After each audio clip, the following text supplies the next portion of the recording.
ಆ ಸ್ಕ್ರಿಪ್ಟ್ ಓದಿದಾಗ ಎಲ್ಲೋ ಒಂದ್ ಕಡೆ ನಾಟಕ ಅಂದ್ರೆ ಬೇರೆನೇ ಇದೆ. ಅದು ನಾನು ನೋಡಿದ್ದೆ ಹತ್ತಿರದಿಂದ ಸ್ವಲ್ಪ ಅನುಭವಗಳಾಗಿತ್ತು. ಅದ್ರ ಮೇಲೆ ಇದು ಸಿನಿಮಾಗೆ ತುಂಬಾ ಚೆನ್ನಾಗಿರುತ್ತೆ, ಹೊಸತರ ಇರುತ್ತೆ ಅನ್ನೋದೊಂದು ಒಂದಷ್ಟು ಅನಿಸ್ತು. ಅದ್ರ ಮೇಲೆ ನಾನು ಫಸ್ಟ್ ಮಾಲಕನಿಗೆ ಹೋಗಿ ಕೇಳ್ತಿದ್ದೆ ಮಾಲಕ ತುಂಬಾ ಖುಷಿ ನೀವು ಮಾಡೋದಾದ್ರೆ ಖಂಡಿತ ನನಗೆ ಸಾಥ್ ಕೊಟ್ಟು ಮಾಡು ಅಂತ ಹೇಳಿದ್ರು. ಅವರ ಫಸ್ಟ್ ಸಾಥು ನಂಗೆ ಇಲ್ಲಿವರೆಗೂ ಕೊಟ್ಟಿದೆ. ಜೊತೆಲಿ ಕಿಟ್ಟಣ್ಣ ಅದಕ್ಕೆ ಸಪೋರ್ಟ್ ಮಾಡಿದವರು. ಅದಾದ್ಮೇಲೆ ರವಿ ಬೆಳಗೆರೆ ಫ್ಯಾಮಿಲಿ, ಲಲಿತಾ ಬೆಳಗೆರೆ, ಆಮೇಲೆ ಚೇತನ ಬೆಳಗೆರೆ, ಕರ್ಣ ಬೆಳಗೆರೆ ಅವರೆಲ್ಲರೂ ಸಪೋರ್ಟ್ ಕೊಟ್ಟರು. ಅದಾದ್ಮೇಲೆ ಇದು ಶುರು ಮಾಡಿದ್ದೀವಿ. ಅದಾದ್ಮೇಲೆ ಮಾಡ್ತಾ ತುಂಬಾ ಜನ ಆರ್ಟಿಸ್ಟ್ ಫಸ್ಟ್ ನಾನು ಅಂಕಿತಾ ಅವ್ರನ್ನ ಅಪ್ರೋಚ್ ಮಾಡಿದೆ.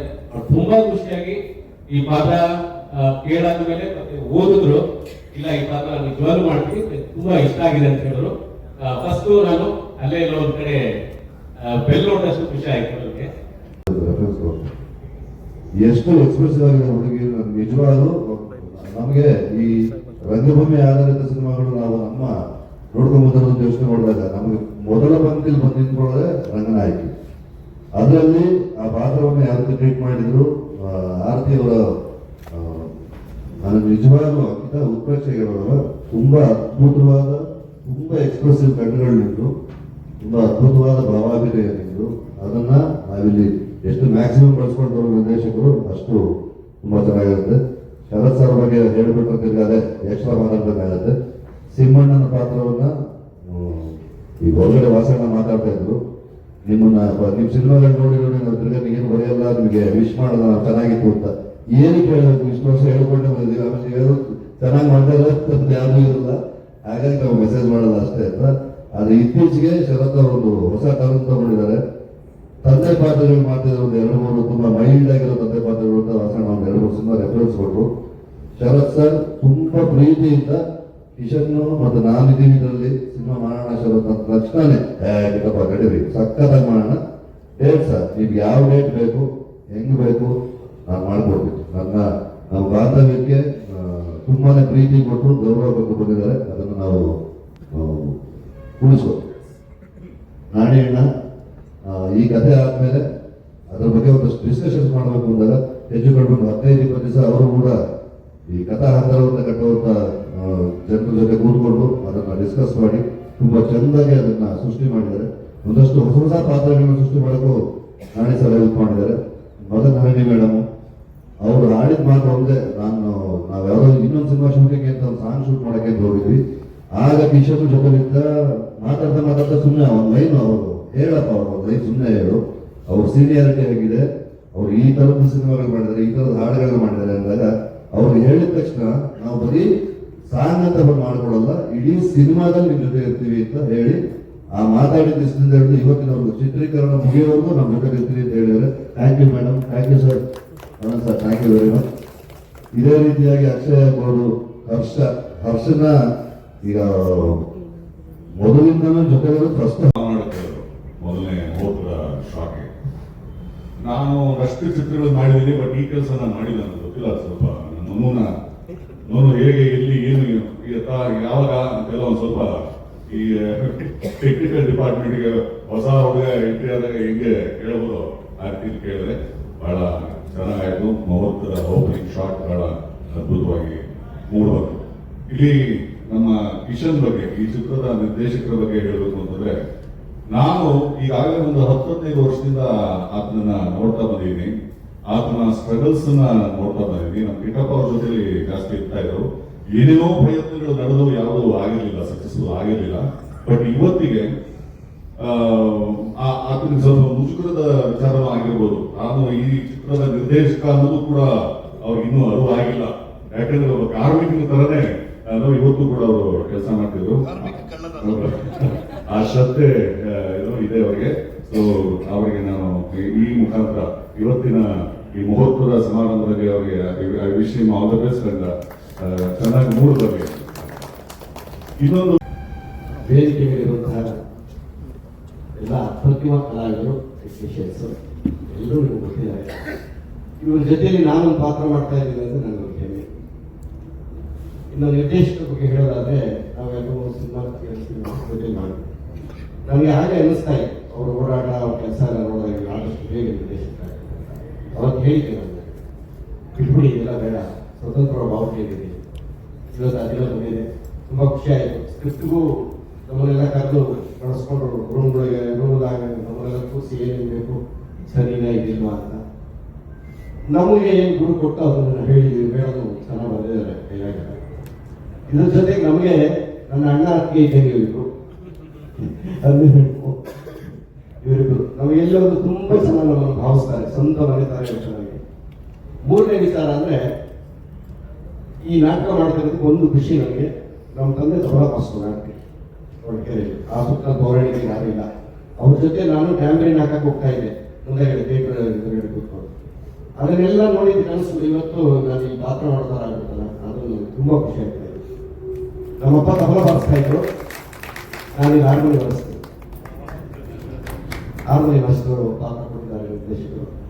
ಇನ್ನು ಮಿಕ್ಕಿದೆಲ್ಲ ನಿಮಗೆಲ್ಲ ಹೇಳಿದ್ದಾರೆ, ಎಲ್ಲ ಒಳ್ಳೆ ಟೆಕ್ನಿಷಿಯನ್ಸ್, ಎಲ್ಲ ಸುಮನಸ್ಸುಗಳು ಸೇರಿರೋದ್ರಿಂದ ಕೆಲಸ. ಮಾಧ್ಯಮ ಮಿತ್ರರಿಗೆ ನಮಸ್ಕಾರ, ಸಿನಿಮೋತ್ಸಾಹಿಗಳಿಗೆ ನಮಸ್ಕಾರ. ವೇಷಗಳು ಅನ್ನುವಂತಹ ಕಥೆ ರವಿ ಬೆಳಗೆರೆ ಸರ್ ಬರೆದಿರುವಂತಹ ಸಣ್ಣ ಕಥೆಗಳಲ್ಲಿ ಆಯ್ಕೊಂಡಿರುವಂತಹ ಒಂದು ಕಥೆ. ಇದರ ಮೇಲೆ ನಾವು ಸ್ಕ್ರಿಪ್ಟ್ ಮಾಡಿ ಈ ಸಿನಿಮಾವನ್ನ ಮಾಡ್ತಾ ಇದ್ವಿ. ಹೆಸರು ವೇಷಗಳು ಅಂತ ಇರಬಹುದು. ಇಲ್ಲಿ ನಾವು ಸ್ಟೇಜಿನ ಮೇಲೆ ಹಾಕುವಂತಹ ವೇಷ ಅಷ್ಟೇ ಅಲ್ಲ, ನಮ್ಮ ದೈನಂದಿನ ಜೀವನದಲ್ಲೂ ಸಹ ನಾವೆಲ್ಲರೂ ವೇಷಗಳು ಹಾಕೊಂಡೇ ಓಡಾಡ್ತಿರೋದು. ನಿಮ್ಮ ಮನೆಯಲ್ಲಿ ನೀವು ಅಣ್ಣ ತಮ್ಮಂದ್ರು ಅಪ್ಪ ಮಗ ಆಗಿರ್ತೀರಾ, ಅದೇ ಇಲ್ಲಿಗೆ ಬಂದಾಗ ನೀವು ಮಾಧ್ಯಮ ಮಿತ್ರರಾಗಿದ್ದೀರಾ. ನಮ್ಮ ಮನೆಯಲ್ಲಿ ನಾನು ಮಗಳಾಗಿರ್ತೀನಿ ಅಥವಾ ತಂಗಿ ಅಕ್ಕ ಆಗಿರ್ತೀನಿ, ಇಲ್ಲಿಗೆ ಬಂದಾಗ ನಾನು ಹೇಗೆ ನಟನೆ ಮಾಡ್ತೀನೋ ನಮ್ಮ ದೈನಂದಿನ ಜೀವನದಲ್ಲೂ ನಾವು ಬೀದಿಯಲ್ಲಿ ಹೋದ್ರೆ ಒಂದು ಸಿಟಿಸನ್ ಆಗಿರ್ತೀವಿ, ಬ್ಯಾಂಕ್ ಹೋದ್ರೆ ಅಲ್ಲಿ ನಾವು ಸ್ಟಾಫ್ಗೆ ಮಾತಾಡೋದು ಕಸ್ಟಮರ್ಸ್ ಆಗಿರ್ತೀವಿ. ಇದೇ ರೀತಿ ಒಂದೊಂದು ರೋಲ್ಗಳನ್ನ ನಾವು ನಮ್ಮ ದೈನಂದಿನ ಜೀವನದಲ್ಲಿ ಪ್ಲೇ ಮಾಡ್ತೀವಿ. ಇಲ್ಲಿ ಥಿಯೇಟರ್ ಆರ್ಟಿಸ್ಟ್ ಅಂತ ಬಂದಾಗ ಹೊರಗೆ ಹಾಕುವಂತಹ ವೇಷದ ಜೊತೆ ಒಳಗೆ ಹಾಕೊಂಡಿರುವಂತಹ ವೇಷಗಳನ್ನ ತೋರಿಸುವಂತಹ ಒಂದು ಸೂಕ್ಷ್ಮ ಎಳೆಯನ್ನ ತಗೊಂಡು ಈ ಸಿನಿಮಾವನ್ನ ಮಾಡ್ತಾ ಇದ್ವಿ. ಕಾಕತಾಳೀಯನೋ ಏನೋ ಗೊತ್ತಿಲ್ಲ, ಇವತ್ತು ಪುಟ್ಟಣ್ಣ ಕಣದಾಸರ್ ಅವರ ಹುಟ್ಟಿದ ಹಬ್ಬ. ಅವರು ರಂಗನಾಯಕಿ ಈ ಸಿನಿಮಾವನ್ನ ಮಾಡಿದ್ರು. ಅಂಥದ್ದೇ ಪಾತ್ರ ಮಾಡ್ಬೇಕು ಅನ್ನುವಂತಹ ಕನಸು ಸಾಕಷ್ಟು ಇತ್ತು. ಇಬ್ಬರಿ ಕಬ್ಬಿರ ಎಳೆಯಲ್ಲಿ ಸಿನಿಮಾ ಮಾಡಿದ್ಮೇಲೆ ಒಂದು ಯಾವಾಗಲೂ ಕಾಂಟೆಂಟ್ ಬೇಸ್ಡ್ ಸಿನಿಮಾ ಮಾಡಬೇಕು, ಕಾಂಟೆಂಟ್ ಓರಿಯೆಂಟೆಡ್ ಕ್ಯಾರೆಕ್ಟರ್ ಮಾಡಬೇಕು ಅಂತ ಎಲ್ಲರೂ ಹೇಳುವಾಗ ನನಗೆ ಸಿಕ್ಕಂತ ಒಂದು ಅದ್ಭುತ ಅವಕಾಶ. ಈ ಅವಕಾಶನ ನಾನು ಮಿಸ್ ಮಾಡ್ಕೊಳ್ಳೋದಕ್ಕೆ ಇಷ್ಟಪಡೋದಿಲ್ಲ. ಎಷ್ಟಾಗುತ್ತೋ ಅಷ್ಟು ನನ್ನ ಕಡೆಯಿಂದ ಅಲ್ಮೇಲು ಅನ್ನುವಂತಹ ಪಾತ್ರಕ್ಕೆ ಜೀವ ತುಂಬಿಸಿ ಅದನ್ನ ಪೋಷಣೆ ಮಾಡಬೇಕು ಅಂತ ಕಾತರತೆಯಿಂದ ಕಾಯ್ತಾ ಇದ್ದೀನಿ. ಇವತ್ತು ನಮ್ಮ ಮೊದಲನೇ ಚಿತ್ರೀಕರಣ, ಮೊದಲನೇ ದಿನ, ಮುಹೂರ್ತ ಆಗಿದೆ. ನೀವೆಲ್ಲರೂ ಬಂದಿದ್ದೀರಾ, ಥ್ಯಾಂಕ್ ಯು ಸೋ ಮಚ್. ನಮ್ಗೆಲ್ರಿಗೂ ಹರಿಸಿ ಹಾರೈಸಿ. ಟೆಕ್ನಿಷಿಯನ್ಸ್ ಬಗ್ಗೆ ಎಲ್ಲ ಈಗ ಆಲ್ರೆಡಿ ಹೇಳಿದ್ದಾರೆ. ಇವರು ಎಲ್ರೂ ಮುಂದೆ ನಾನು ಇನ್ನೂ ತುಂಬಾ ಚಿಕ್ಕವಳು. ಇವರೆಲ್ಲ ಅಂಡ್ ಇನ್ನೊಂದು ಏನಂತ ಹೇಳಿದ್ರೆ, ಈ ಸ್ಟ್ರೆಂತ್ ಏನಂತಂದ್ರೆ ಎಲ್ಲರೂ ಕೂಡ ನಾಟಕ ತಂಡದಲ್ಲಿ ಕೆಲಸ ಮಾಡಿರುವಂತಹ ತಂತ್ರಜ್ಞರು, ಕಲಾವಿದರು, ರಂಗಕರ್ಮಿಗಳು. ಹಾಗಾಗಿ ಇವರಿಂದ ಕಲಿಯೋದು ನನಗೆ ಆಫ್ ಸೆಟ್ ಕೂಡ ತುಂಬಾ ಇರುತ್ತೆ ಅನ್ನೋದನ್ನ ನಾನು ಭಾವಿಸ್ತೀನಿ. ಇವ್ರಗಳ ಬಗ್ಗೆ ಎಲ್ಲ ನಾನು ಮಾತಾಡೋದಕ್ಕೆ ತುಂಬಾ ಚಿಕ್ಕವಳು, but looking forward to work with all these beautiful artist and technicians. And ನಮ್ಮೆಲ್ಲರಿಗೂ ನಾನೇ ಆಲ್ ದ ಬೆಸ್ಟ್ ಅಂತ ಹೇಳ್ಕೊತೀನಿ. ಚೆನ್ನಾಗಿ ಮಾಡೋಣ. ಒಳ್ಳೆ ಲಾಸ್ಟ್ ಆಗಿ ಜಾಯ್ನ್ ಆಗಿದ್ದು ನಾನೇ, ಸೊ ಹಾಗಾಗಿ ಲಾಸ್ಟ್ ಆಗಿ ನಾನೇ ಮಾತಾಡ್ತೀನಿ. ಸೊ ಎಲ್ರಿಗೂ ನಮಸ್ಕಾರ. ವೇಷಗಳು ಸಿನಿಮಾ ತಂಡದಿಂದ ನಿಮ್ಮೆಲ್ಲರಿಗೂ ಸ್ವಾಗತ.